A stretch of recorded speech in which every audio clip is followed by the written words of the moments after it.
Y'all ready to talk Oscars 2019? Let's talk about them in the episode I call The Signal, The Noise, and the Art of Black Self-Distraction. Let's get it. Welcome to the Black Renaissance, motherfucker. Welcome to the Smart Black People Podcast, the #1 podcast worldwide for intelligent, ambitious, critical thinking black people who reject the coonery, buffoonery, and general dumb shit and black imagery presented in American media. Now here's your host, uncensored and untamed as always, author, investor, rebel entrepreneur, and the bad boy genius himself, Harkon Ajala. What's up, peoples? It's your man, Harkon Ajala, a.k.a. the Enlightened Bad Boy Genius, back at you again in this episode of the Smart Black People Podcast. This is going to be a really interesting one because, as some of y'all know, just last night, 2019 Academy Awards, aka the Oscars, went down, and I want to start off by congratulating, first off, all the winners, at least the ones that weren't on some bullshit, and you know who you are. If you won and you didn't deserve to win, you know who you are, even if other people don't. But all the winners, there was some good stuff in there, and in particular, of course, the smart black people who won Oscars yesterday, many of them for the first time ever. I want to send out my congratulations. Regina King, who won for Best Supporting Actress for the film If Beale Street Could Talk, an absolutely brilliant film. And here's the one thing that pissed me off. Why If Beale Street Could Talk was not a Best Picture nominee? Because to be honest with you, if some of the other films that were in there could be like Vice, and Vice was a pretty good film, but not great, If Beale Street Could Talk was a worthy Best Picture nominee, especially when you have a performance in it that was the winner of the Best Supporting Actress Oscar. So I was upset that it wasn't included, but If Beale Street Could Talk was a fucking amazing black film, and it's one of those films that I've been saying for a long time. I'm disappointed because more black people did not support it. You know, we run out and we see a bunch of movies that don't have anything to do with supporting us, which is fine. Go see the movies you like, but don't bitch about movies not having quote unquote representation, and then we don't show up to see the films that are all about us. Don't bitch about negative images and messages in film about black people and not go see a film like If Beale Street Could Talk, which is chock full of outstanding images and messages for us and by us. So go see If Beale Street Could Talk. Go see Sister Regina King in there. Congratulations to Regina. Congratulations to Ruth Carter, who finally won an Oscar for costume design. I felt like she should have won the costume design Oscar that she was nominated for Malcolm X, but she absolutely deserved it for the costume design work that she did in Black Panther. I mean, y'all saw that shit. Y'all saw those costumes. I saw some people online saying, oh, you know, this was just a reverse racism win. Are you fucking nuts? Go back and watch Black Panther. The costume work in there is insane. One of my favorite Marvel movie scenes of all time is in the casino. When T'Challa and Lupita, when they come down that stairway with General Okoye, man, they look like a fucking $1 billion. Great work there. And that being said, I also want to congratulate another black woman who made history yesterday when she won, and well-deserved, the Oscar for Best Production Design, Sister Hannah Beachler. Again, if you know what production design is, you know it was fucking amazing in Black Panther. Black Panther is a film that the more you watch it, the more you see how truly good a film it really was. And I love the score in Black Panther as well. So big shout out to Ludwig Göransson, I think his name is how you say it, who won for Best Original Music Score for Black Panther, because I thought the score was fucking amazing. I don't just give props to people who are black. Some people are like, oh, you only care about people who are black. No, Ludwig was dope. So props to him as well. Also, Mahershala Ali picked up his second Oscar for Best Supporting Actor for the film Green Book. Controversial movie. I have to say I haven't seen it. I probably will see it now, just because I want to see it for myself in order to be able to talk to y'all about it. It won Best Picture yesterday, and honestly, when I saw the previews for it, I really didn't have any desire to see Green Book because it looked to me like most critics said that it was, just like a Driving Miss Daisy remake, a film that is kind of pandering to white people and trying to make white people feel good by kind of glossing over and being revisionist about the history of racism in the American South. And again, I can't really say that because I haven't seen it, but that's what it looked like. And that's what most of the critics that I saw said about it. But for Mahershala Ali, congratulations to him for winning his second Oscar in 3 years. And then, of course, last but not least, y'all know I'm a huge fucking Spike Lee fan, have been since the beginning. Mad congratulations to brother Spike Lee for finally getting his first Oscar. He's been nominated 5 times, finally winning his first Oscar. I felt like he really could have won Best Director this year, but I will say that if you haven't seen the movie Roma, and probably a lot of people haven't seen it, that is a directing marvel. So Alfonso Cuarón, I think is how you say his name, he deserved Best Director there. I can't argue with that. But I will say, if you're going to give Green Book Best Film, Green Book I don't imagine was a better film than Black Klansman, which wasn't even close to Spike Lee's best film. But Spike did pick up his first Oscar for Best Adapted Screenplay. Congratulations, brother Spike. You should have won for Best Director for Malcolm X. It's just that fucking simple. Just like Ruth Carter should have won for Best Costume Design, and Denzel most certainly should have won for Best Actor for Malcolm X. But, you know, there's politics that go into this shit. We don't need to rehash all that there. But I was really happy for Spike. Also, I was really impressed with Spike's speech. I mean, he kept it real and was true to himself during his acceptance speech. Was a lot more than a lot of people are willing to do. And we're going to talk a little bit more about that. But he gave up props to his ancestors, our ancestors, and that was dope.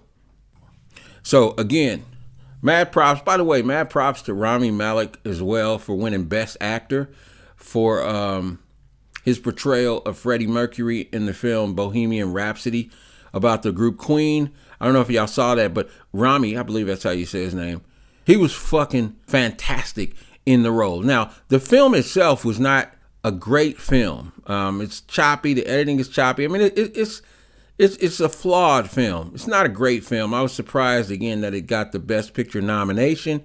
But Rami Malek is amazing as Freddie Mercury. It's absolutely a performance that deserved Best Actor, especially against who he was competing with this year. So again, I just have to say congratulations to all the Black people who won their Oscars this year. It was all well deserved. You did fantastic work and you deserve to win, and congratulations. And you know, there's nothing wrong. There's a lot of consternation about the Oscars, the Academy Awards and what have you, whether Black people should enjoy it or show up and all that. Let me just say this. There's nothing wrong with getting acknowledgement from your peers for doing outstanding work in your chosen field. Nothing wrong with that. So I applaud any Black person who wins the Oscar and deservedly does so. But do not waste your time, as I've already seen some people out there doing, whining about conspiracies and why somebody should have won and people who did, they should not have won, et cetera, and this is a conspiracy to shut out Black people or these. Listen, and I'm going to tell you why. You shouldn't waste any time with that bullshit. Because number one, Black people, as smart Black people, it's 2019. If we are the people that we say we are, if we truly believe that we are the fantastic, great people we say we are, we got to stop begging and whining for white people's validation or being heartbroken over their rejection. We got to let that shit go. Like I said, when you are recognized for doing great work, great. Okay?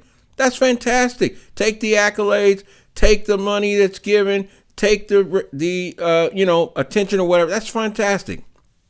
But you cannot seek validation in white people saying, yes, we bestow you as a great actor or director or filmmaker or whatever else it is. It makes zero sense. It also makes zero sense to get all fucking butthurt if you don't win, even if you knew you should have won, because we all know that there's all kinds of politicking and money changing hands and marketing and all kinds of shit done to win these awards. Why? Because these awards mean more money at the box office. They mean more ability for some people, right? For some people, particularly white people, it means the ability to get projects done that you were not able to get done before. It means a raise in pay for some people, again, mostly white people, right? It means more opportunities. It definitely does. So understand, if you haven't really researched this, go back and check out a book on, I forget the name of the book, but you can look it up on Amazon. For those of you who still read, and if you're listening to this podcast, I assume you do. But there's a book all about Harvey Weinstein and his brothers and Miramax. And it talks about how they built their company, and it talks quite a bit about the ruthless and hardcore campaigning tactics that Harvey and his brother used, the Weinsteins, to win so many Oscars and what have you. So even though it should be just about the best performances, the best films, etc., it's never really been that. So don't waste your time, black people, getting all butthurt about who won or didn't win. And the second thing is this, and this is even more important. In the final analysis, the simple fact of the matter is that it doesn't really matter. On a large scale, on a macro scale, it doesn't really matter who wins or doesn't win. It's not going to change the overall condition of black people in America or anywhere else in the world. If Black Panther had won Best Picture yesterday, wouldn't have made any difference on a macro level. First off, the impact that it had for us is probably already there, okay? It did $1.3 billion around the world. It's the third highest grossing film in American history at over $700 million. It made more money in America than Avengers Infinity War did. So whatever impact it's going to have in terms of creating opportunities and opening more doors for more films like it, for more films with all black casts, et cetera, okay, that impact has already been had. Picking up a Best Picture Oscar yesterday wouldn't have made much difference. But even on a larger macro scale, just understand that what it's really about, stop worrying about so much representation and validation, and understand that we need to be able to call the shots. We need ownership and decision-making power. That's what we need in all areas, entertainment included, for us to really make an impact where we can create more opportunities, more jobs, et cetera, for ourselves. We got to stop worrying about that shit. See, this is this is the crux of what I really want to talk about today.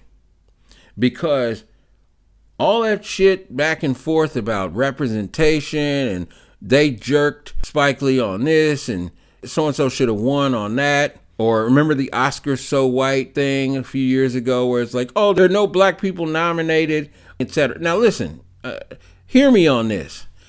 I felt where they were coming from with the Oscars so white, but getting all butthurt about it either way is what I really want to talk about, because it's the act of self-distraction in the black community that we engage in all the time that stops us from truly empowering ourselves and not just being happy with getting some token crumbs scraped off the table. You feel me? And the reason, the way that happens is because we allow ourselves to focus on the noise instead of the signal. See, if you haven't heard about this concept was taught to me a long time ago by a mentor of mine. It's called the signal and the noise.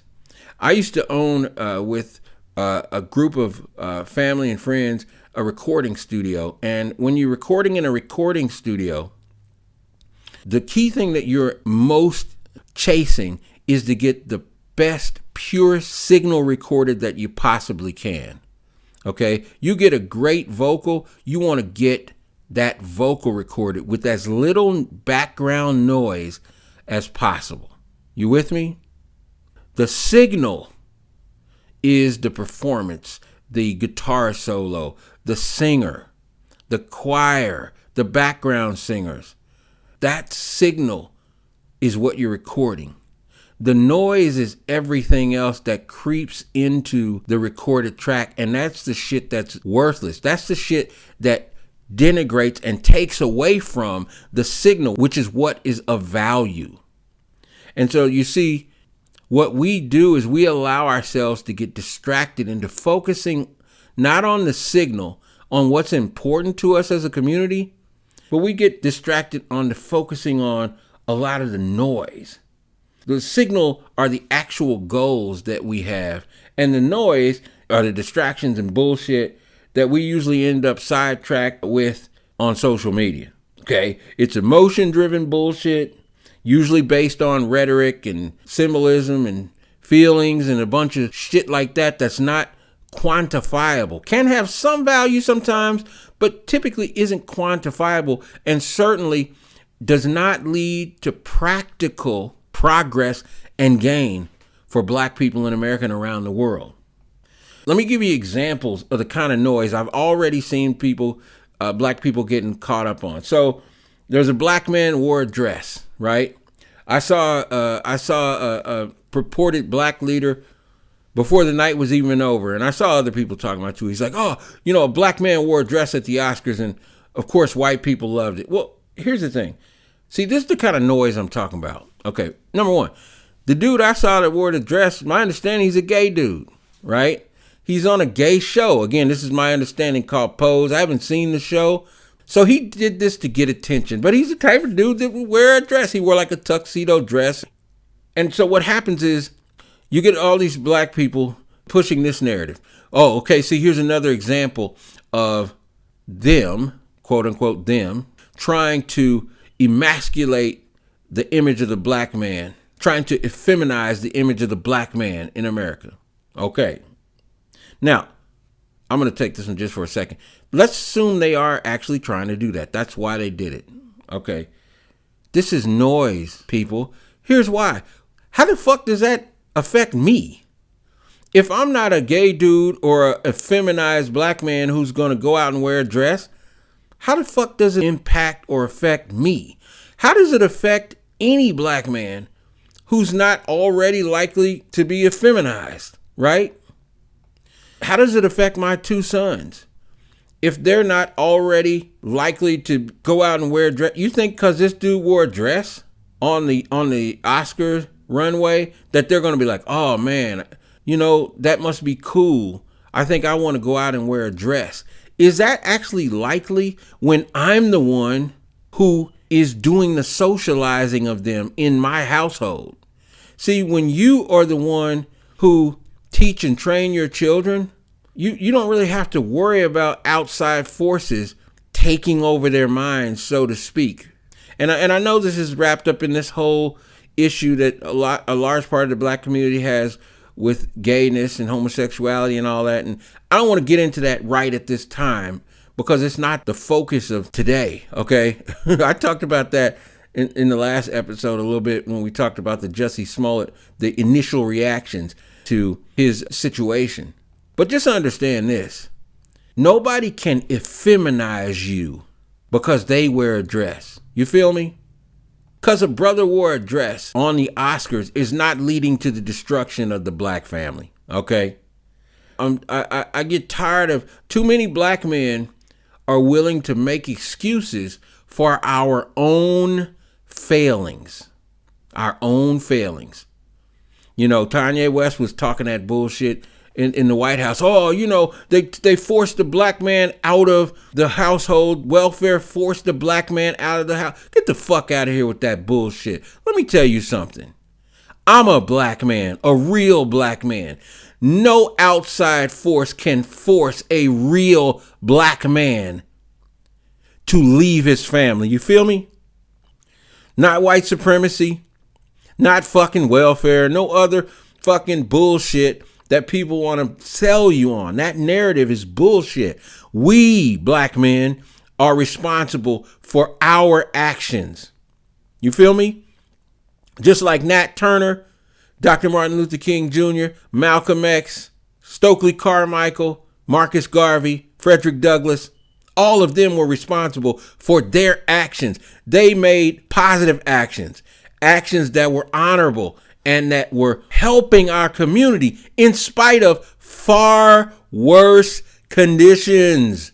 Far worse conditions than anything we experience today. So let's stop fucking making excuses as, they're doing this, they're showing these images and this is making us this, that, and the other. No, it doesn't make us. We have to take responsibility for teaching ourselves and our children, our sons, etc., to make the decisions that benefit our community. Again, I'm not going to get into whether or not that's a positive or negative for the whole black community, a dude wearing a dress. I personally think the shit looks stupid. Now a fashionista might have saw different. It just looks stupid to me, realistically. It has nothing to do with him being gay or what have you. It just looks fucking stupid to me. But hey, whatever. It didn't affect me in any way. Here's another one. People getting all embroiled in the controversy over Green Book. Oh, it was another driving Miss Daisy like affront to black people and black gay people, and the black character was relegated to being a sidekick in a story that should have been about him. Okay, look, I haven't seen the film, but I believe all that. That's what it looked like to me. That's why I didn't go see it. But here's the thing. So fucking what? So what? Don't go see the film. Okay? Don't go see it. Don't support it. And on top of that, what the fuck do you expect? It's a Hollywood movie made by all white people from what I could see. That's not to say that the white people themselves were racist intentionally or what have you. I don't know that, but I can tell you this. I can tell you that it's kind of fucking hard for a bunch of white people to write a movie from a black person's perspective, a black gay man's perspective in the 1960s. Kind of hard for them to write that. They wrote it from their perspective. That's how fucking movies in Hollywood really have always been. So why get all butthurt about it? You should expect it at this point. Again, don't worry about that shit. It's noise. It's not the signal. It's not the shit that really matters to black people. Here's another thing. Another noise that we can get caught up in. Arguing with white people. These white people who are online bitching and complaining and saying that the Academy Awards, it was all PC motivated bullshit and reverse racism. That's why the people won who won. And, those black people didn't really deserve those things. It was, they won because of politics and blah, blah, blah, blah. Look, do you think you can say anything to convince a motherfucker who's online saying that under an anonymous alias? Do you think you can say something online that's going to make them say, oh, fuck. Oh, okay. You know what? You're exactly right. And I was absolutely wrong. I'm going to throw away my Make America Great Again hat and vote for the opposite of Trump in 2020. Thanks so much. Do you think that they're going to change their opinions based on any fucking thing that you can type on Twitter, on Instagram, in the comment section of a YouTube video, underneath, the Atlantic's write-up on why Green Book was a bullshit movie? Do you think that there's something you can say to change them based on beliefs and values that they've picked up over their whole life? Look, it's not going to happen. It's a waste of your time and energy. And even if you did change their mind, ostensibly, it wouldn't result in any real, concrete, pragmatic, practical benefit to black people. You feel me? So stop worrying about the noise. We got to pay attention to the signal. Here's more fucking noise. And this is kind of off the Oscars thing, but it's worth it. It makes sense to put it in here because of what was conveniently announced Friday. So a new tape has been located with R. Kelly, who's allegedly sexually abusing a bunch of young girls. Surprise! What? I can't believe it. New tape surfaces. It's given to the prosecutors. I think that happened about a week ago in Chicago. They brought R. Kelly up on 10 charges of sexual abuse on Friday and arrested him. And I guess he's got $1 million bail now or what have you. So here's the thing. Here's more noise that you need to not engage in. This whataboutism. Well, what about Harvey Weinstein? Why are they going after, quote unquote, R. Kelly and not Harvey Weinstein? First off, here's why it's noise. It's not something you can control. But secondly, here's the real deal. Harvey Weinstein's ass, they are going after him. He is about to go on trial soon for multiple sexual assaults and a rape charge. So they're going after him. They say, oh, well, they don't shine as much light on Harvey Weinstein as they did R. Kelly. Well, you're probably right about that, but do you think Harvey Weinstein was as big a fucking household name as R. Kelly? See, some of this shit, stop listening to the narrative that you're being fed sometimes. And it's not that the narrative you're being fed is necessarily coming out of rancor or somebody is doing it with bad intentions. It's just that sometimes it's not the truth. It's not the truth. Sometimes simple facts, logic, and reasoning, which is what smart black people media worldwide is all about, will give you the answer. It might not be the answer some people want, though, right? But the truth of the matter is, Harvey Weinstein was nowhere near a household name like fucking R. Kelly was. Also, we didn't see a fucking video of Harvey Weinstein pissing on and having sex with a 13, 14-year-old girl. Stop acting like those two things are the same, okay? And so when people are like, oh yeah, that's white supremacy, they're just trying to bring another black man down. No. White supremacy might have something to do with it, but here's the deal. We saw the tapes. R. Kelly did that shit.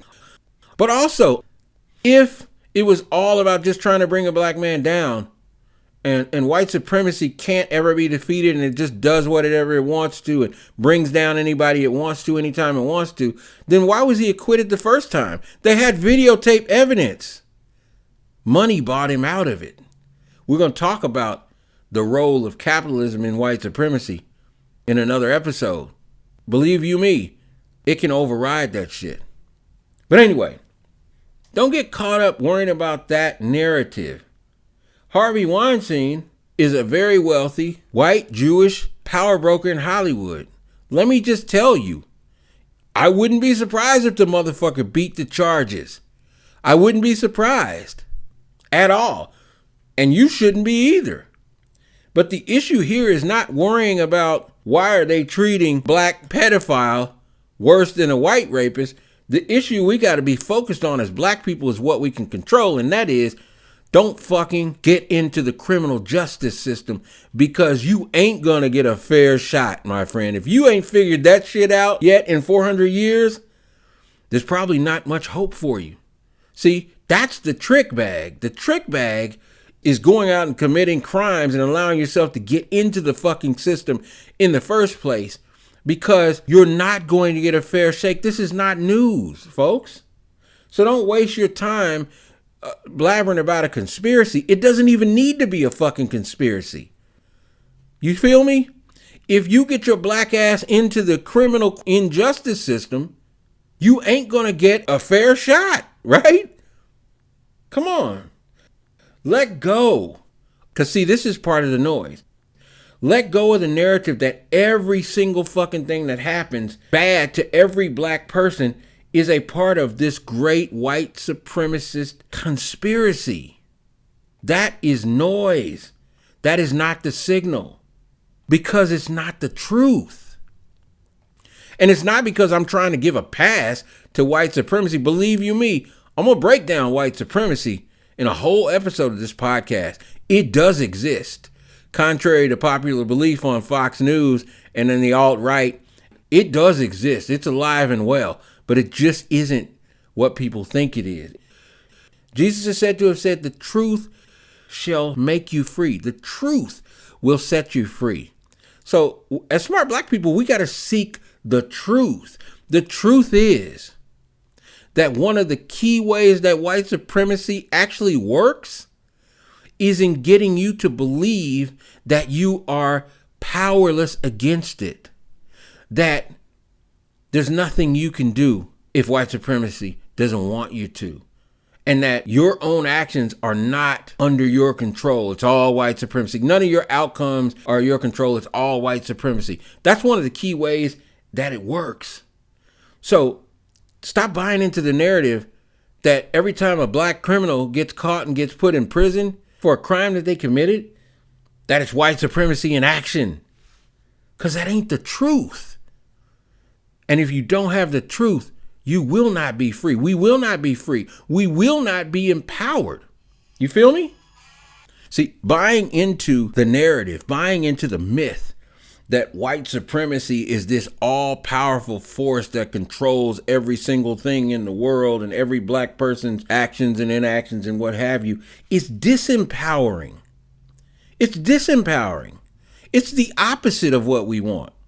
It makes you mentally into a permanent victim who then will allow other people to come along and manipulate you and oppress you by getting you to justify your own failings and shortcomings as, oh, well, it's white supremacy. And it will allow black opportunists, pro-black pimps, and hotep hustlers to manipulate you and do what all hustlers and con artists do, which is to separate you from your cheese, right? Separate you from your money by getting you to buy into, I can justify my own failings and shortcomings by blaming it on white supremacy.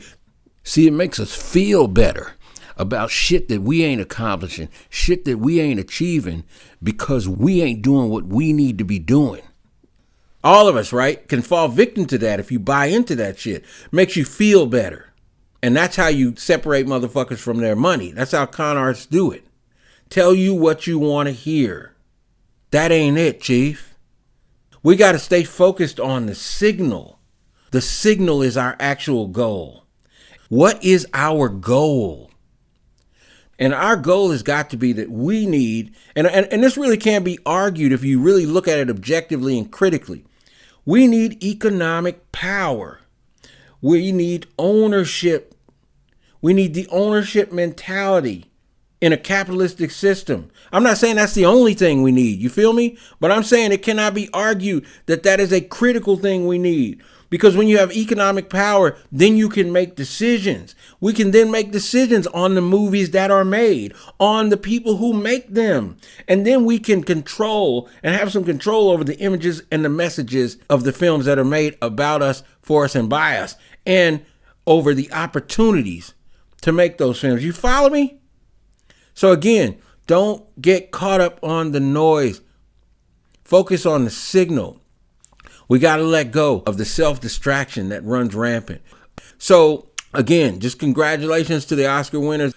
That leads us to the first of a segment that we're going to have every week on the Smart Black People podcast. FIYTB. Fuck is you talking about? This first inaugural segment, who better could it be than good old Donald Trump, that I'm dedicating this week's FIYTB segment to. Good old Donald Trump, who just had to respond to Spike Lee with a tweet this morning. So let me read to you the basics of Spike Lee's acceptance speech, all right? And then I'm going to break down Trump's, and you'll see why I'm giving him the FIYTB award this week. If you haven't seen it yet, go check it out, but I'm going to read it to you here because it was a great acceptance speech. I was proud of Spike. So Spike said when he won his Oscar, the word today is irony. The date, the 24th. The month, February, which also happens to be the shortest month of the year, which also happens to be Black History Month. The year, 2019. The year, 1619. His story, her story. 1619, 2019, 400 years. 400 years our ancestors were stolen from Mother Africa and brought to Jamestown, Virginia, enslaved. Our ancestors worked the land from can't see in the morning to can't see at night.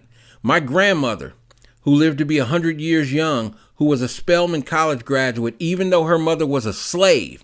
My grandmother, who saved 50 years of Social Security checks to put her first grandchild. She called me Spiky Poo. She put me through Morehouse College and NYU grad film school. NYU. Before the world tonight, I give praise to our ancestors who have built this country into what it is today, along with the genocide of its native people. We all connect with our ancestors. We will have love and wisdom regained. We will regain our humanity. It will be a powerful moment. The 2020 presidential election is around the corner. Let's all mobilize. Let's all be on the right side of history. Make the moral choice between love versus hate. Let's do the right thing. You know I had to get that in there. That was Spike's acceptance speech. It was a great speech. I know he's waited many years to make it. Now, good old, the performance artist, also known as Donald Trump. Here's what he tweets this morning in response. Trump tweets out, "Be nice if Spike Lee could read his notes, or better yet, not have to use notes at all when doing his racist hit on your president, who has done more for African Americans, criminal justice reform, lowest unemployment numbers in history, tax cuts, etc., than almost any other prez." That's what Donald Trump tweets. Now you see why I'm saying, fuck is you talking about? No shit. What the Donald Trump. Okay. And I want to point something out, but I'm going to do this first. Let's break down Donald Trump's tweet. All right.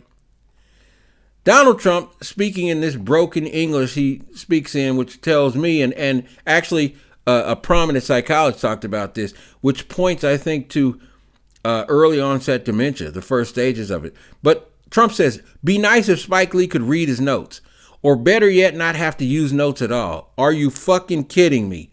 This said by a motherfucker who can't stay on a teleprompter, can't even maintain focus to read one. Okay.